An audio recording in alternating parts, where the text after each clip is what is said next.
Welcome to বোমবুম TV.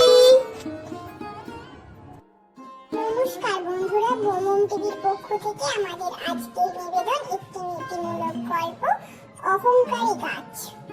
রক্তজবা নামে এক ঘন জঙ্গলের পাশ দিয়ে একটি খরস্রোতা নদী বয়ে গেছে।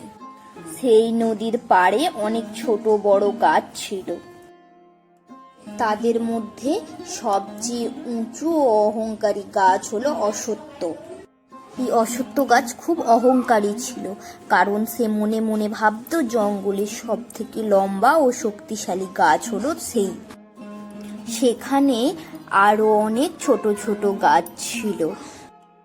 এই ছোট গাছেদের বড় অশ্বত্থ গাছ পছন্দ করত না।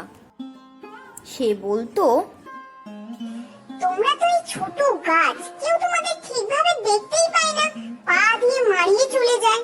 অশ্বত্থ গাছ এই সব বলে সব সময় অপমান করতেই থাকতো।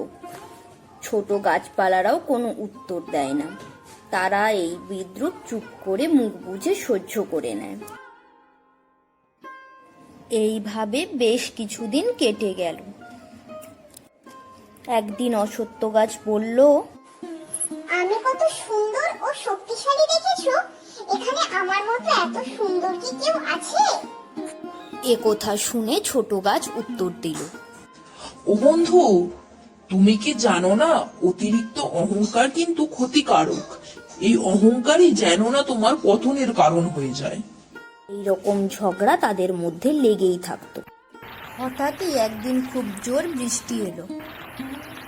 নদীর জল ফুলে ফেঁপে উঠল।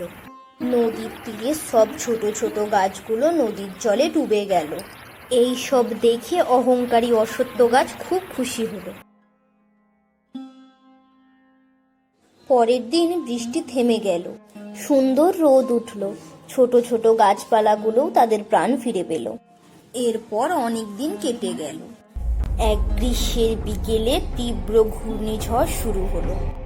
এই ঝড় দেখে অশ্বত্থ গাছ খুব ভয় পেল, কিন্তু কিছুক্ষণের মধ্যেই ঝড়ে অশ্বত্থ গাছ হুড়মুড়িয়ে ভেঙে পড়ল।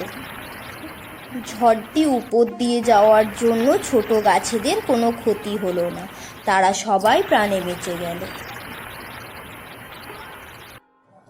তাহলে বন্ধুরা, আমরা এই গল্প থেকে এই শিক্ষা পেলাম যে অহংকারী হলো পতনের কারণ।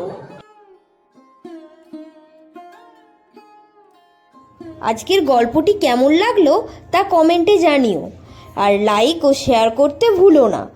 সাবস্ক্রাইব করো আমাদের চ্যানেলটি পরের নোটিফিকেশনের জন্য।